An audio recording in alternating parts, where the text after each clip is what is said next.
De retour de patrouille, les policiers centrafricains retrouvent les locaux récemment rénovés du commissariat du 5e arrondissement de Bangui. Électricité, mobilier, peinture, toiture, matériel ont été financés par un projet à impact rapide de la MINUSCA. Désormais, les policiers du commissariat du 5e arrondissement de Bangui travaillent dans de bonnes conditions et la clientèle afflue. En témoigne Mohamed Dioudo, imam du quartier Bibali, qui est venu se plaindre d'un vol. Je me suis présenté ici par rapport à un cas de vol. Je suis commerçant. Je me suis rendu compte ces derniers temps qu'il y a la présence des policiers. L'autorité s'est installée. Si on a un problème, on peut se présenter à la justice. La police fait partie de la justice. Ouvert 24 heures sur 24, le commissariat du 5e arrondissement de Bangui accueille chaque jour des dizaines de personnes du quartier et de ses environs. Leur premier interlocuteur à leur arrivée au commissariat est le chef de poste. Du lundi au samedi, les gens viennent se plaindre pour des cas de braquage, de motos, de vols, de problèmes conjugaux. Une grande partie de la clientèle du commissariat du 5e arrondissement provient du PK5, un quartier de Bangui à majorité musulmane situé à proximité. J'ai confiance avec les autorités. Par rapport à la présence de ces policiers, les gens ne sont plus inquiets. Ils viennent acheter nos marchandises. C'est ce qui explique ma présence ici. J'ai attrapé un voleur, je l'ai emmené ici. Je suis vraiment ravi du travail de ces policiers. Les gens ont de plus en plus confiance en la police. Et les preuves sont là. Les gens viennent spontanément à la police, porter plainte, faire des dépositions, faire des déclarations, donner des informations aux policiers, ce qui les aide dans le travail. La confiance revient.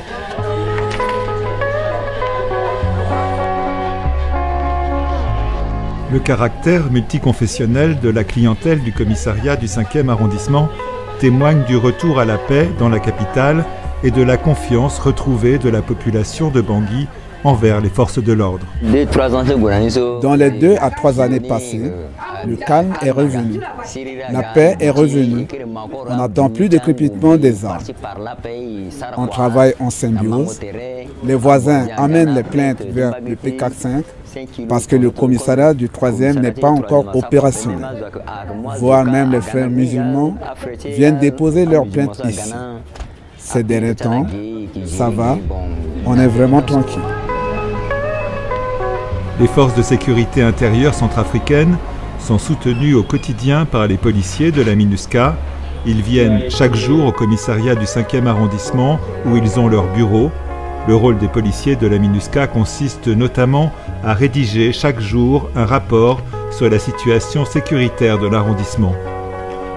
Ils participent au renforcement des capacités des policiers centrafricains à travers leur assistance quotidienne et des cours sur les principes qui gouvernent le travail des policiers.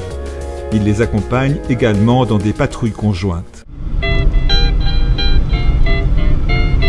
Au cours de ces patrouilles, les policiers centrafricains et de la MINUSCA vont au contact de la population pour les rassurer sur leur rôle et mieux comprendre la situation sécuritaire de l'arrondissement.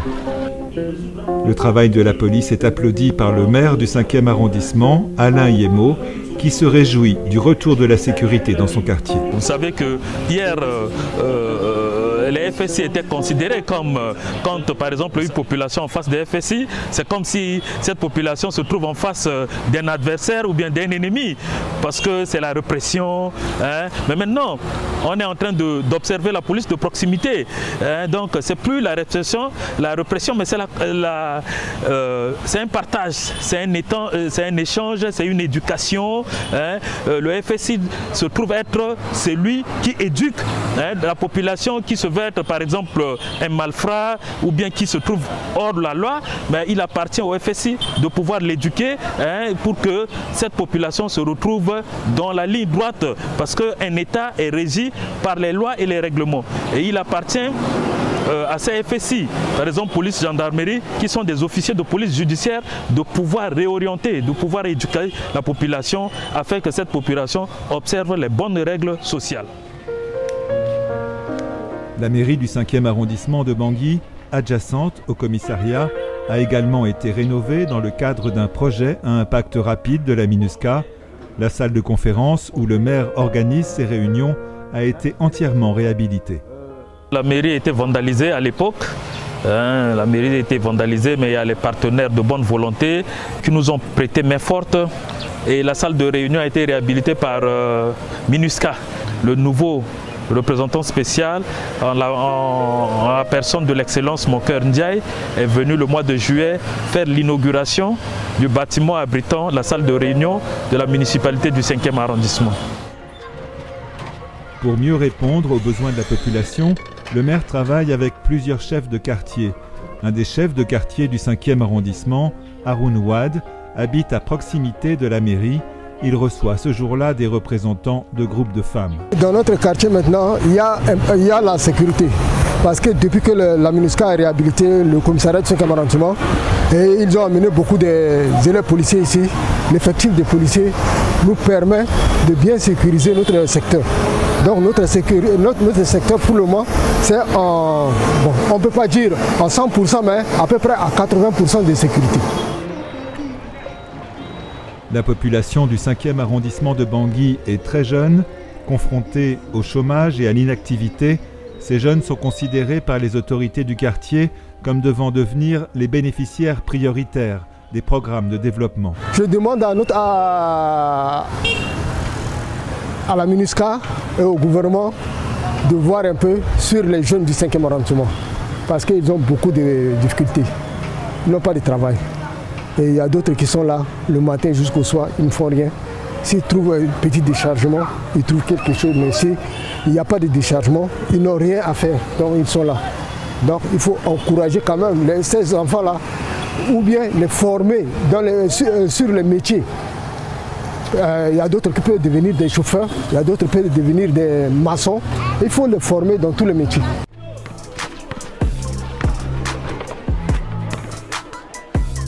Pour aider les jeunes à s'occuper et à s'intégrer dans la société, la MINUSCA finance, à travers ses projets à impact rapide, des terrains de sport, tels que le terrain de basket de la Maison des Jeunes de Castor, dans le 3e arrondissement de Bangui.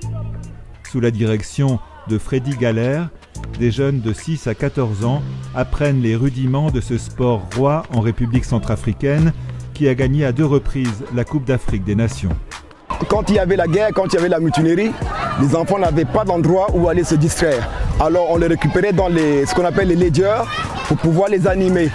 Et à force de les animer, ils ont pris goût et c'est comme ça qu'on a commencé à leur apprendre le basket, le football. Mais après, on a eu l'idée de focaliser ça sur le basket.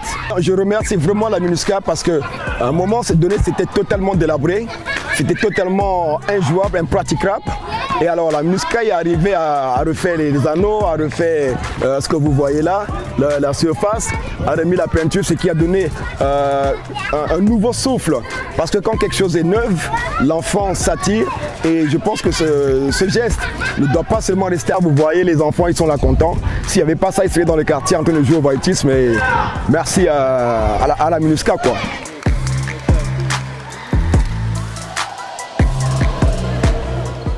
Le travail de Freddy Galère est encadré par la Fédération nationale de basketball, située dans un stade à Bangui, où le défunt président Bokassa s'était fait couronner empereur.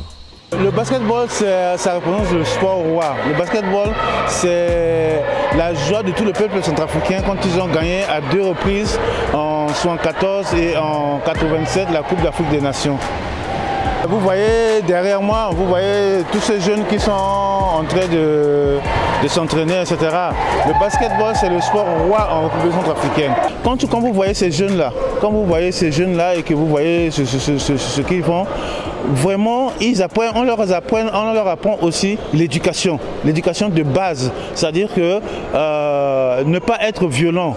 accepter son adversaire, être tolérant, obéir comme nous on faisait, par exemple, quand l'hymne national est chanté, tout le monde doit se tenir droit et respecter l'hymne national, respecter les anciens. Voilà ce qui est important que nous inculpons aussi à ces jeunes-là. C'est vrai, il y a le sport, mais c'est vrai aussi, c'est l'éducation de base. Et c'est l'éducation de base, quand c'est comme ça, les efforts que ces enfants font vont les éviter de tomber dans la violence gratuite. C'est-à-dire se bagarrer, prendre de la drogue, prendre n'importe quoi, etc. Donc ces jeunes-là, ils sont éduqués. Ils sont éduqués parce que c'est ce que nous connaissons depuis. Et c'est ce qui nous a permis d'être en 1974 et en 1987 champions d'Afrique des Nations.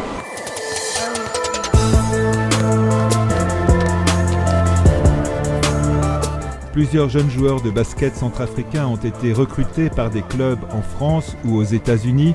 Ils exercent un formidable pouvoir d'attraction sur la jeunesse centrafricaine, comme Guéry Ngopot, qui va bientôt partir s'entraîner aux États-Unis. Ce que je peux dire aux enfants, mes coéquipiers ou on peut dire que voilà, tout ce que fait, on doit seulement travailler dur, voilà, travailler dur, regarde pas l'argent, tout ça. Moi, je souffrais avant.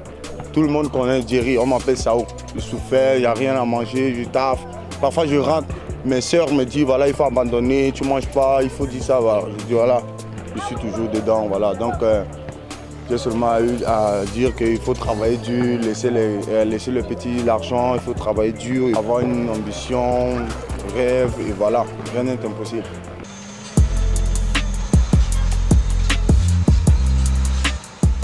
Les projets à impact rapide de la MINUSCA visent à apporter des réponses immédiates aux besoins des populations et à renforcer la collaboration avec les communautés centrafricaines.